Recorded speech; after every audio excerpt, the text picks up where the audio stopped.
Hi అండి. నేనైతే ఈరోజు ఒక మంచి టేస్టీ వీకెండ్ డిన్నర్ రెసిపీ అయితే చూపించబోతున్నాను. చూడండి, ఈ విధంగానైతే చేసుకుంటే మీకు కూడా చాలా ఈజీగా ఉంటుంది. మనము మిగిలిపోయిన రైస్తో చేసుకోవచ్చు, వేడన్నంతో చేసుకోవచ్చు, మన చాయిస్ అన్నమాట.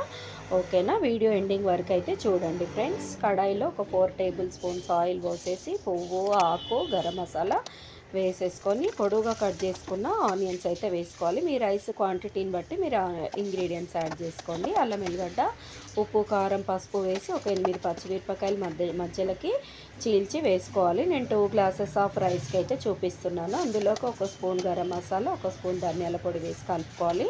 టోటల్గా ఈ రెసిపీ అయితే ఘాటుగా ఉండబోతుంది ఫ్రెండ్స్. చూడండి, అందులోకి ఒక 2 టేబుల్ స్పూన్స్ పెరుగు అయితే వేసుకోవాలా. వేసుకొని పెరుగు వేసుకున్న వెంబటే మనం ఇట్లా ఫ్రై చేసి పెట్టుకున్న సోయా చంక్స్ అయితే వేసుకోవాలి. మీల్ మేకరు ఇవి ఏ విధంగా ఏమేమి మసాలాలు వేసుకొని ఫ్రై చేసుకోవాలో నెక్స్ట్ వీడియోలో అయితే షేర్ చేస్తాను. చాలా టేస్టీగా ఉంటుంది అన్నమాట.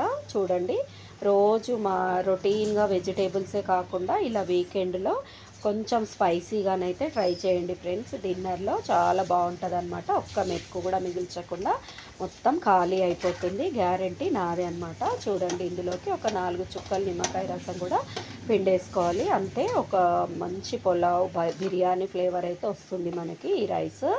చూడండి, ఒక 2 సెకండ్స్ ఇలా మూత పెట్టేసుకొని మగ్గిచ్చేసుకొని మనము వండి చల్లార్చిన రైస్ని అయితే అందులో వేసుకోవాలన్నమాట. చూడండి, ఇట్లా కలిపేస్తే ఒకసారి స్పైసెస్ అన్నీ మొత్తము ఆ మీల్ మేకర్కి కూడా మనకి బైండింగ్ అనేది ఉండాలన్నమాట. తర్వాత నేనైతే వేడన్నంతోనే చేసేసిన ఫ్రెండ్స్. చూడండి, వేడన్నము చల్లార్చి పొడి చేసేసి అందులోకి వేసేసుకోవాలన్నమాట. వేసుకొని కలుపుకోవాలి.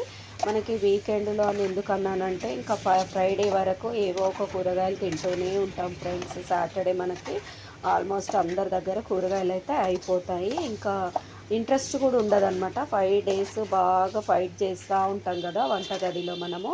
ఇంకా సాటర్డేకి వచ్చేసరికి అలసట, అసలు ఏం చేయబుద్ధి కాదనమాట. చాలామంది అయితే బయట నుంచి కూడా బుక్ చేసుకొని తింటారు. దయచేసి అలా అయితే చేయకండి ఫ్రెండ్స్. ఇట్లా అయితే ఇంట్లో ట్రై చేయండి, బాగుంటుంది, టేస్టీగా ఉంటుంది, హెల్తీగా కూడా ప్రిపేర్ చేసుకున్నట్టు ఉంటుంది ఫ్రెండ్స్. మనము చూడండి, ఎవరైనా గెస్టులు వచ్చినా కానీ ఇలా చేసి పెట్టండి మీరు. బిగినర్స్కి అయితే ఇంకా ఇది చాలా ఈజీ ప్రాసెస్ అనమాట. బ్యాచిలర్స్ కూడా రైస్ కుక్కర్స్ ఉంటాయి కాబట్టి అందులో కూడా మీరు ప్రిపేర్ చేసుకోవచ్చు బ్రోస్.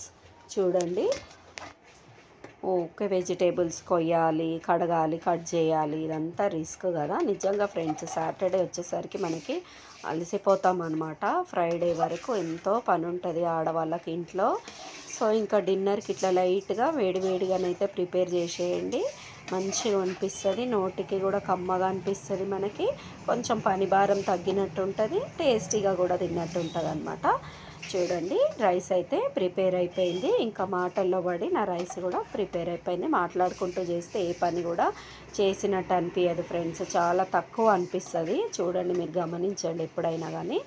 తర్వాత ప్లేట్లోకి తీసేసుకొని ఆనియన్స్ సైడ్కి పెట్టేసుకొని సర్వ్ చేసుకుంటే వేడి మన weekend special meal maker fried rice అయితే రెడీ. వీడియో నచ్చినట్టయితే లైక్ చేసి, షేర్ చేసి, ఛానల్ సబ్స్క్రైబ్ చేసి నాకైతే సపోర్ట్ చేసి ముందుకు తీసుకెళ్ళండి ఫ్రెండ్స్. ఓకేనా? మరిన్ని మంచి వీడియోలతో మళ్ళీ కలుసుకుందాం. బాయ్.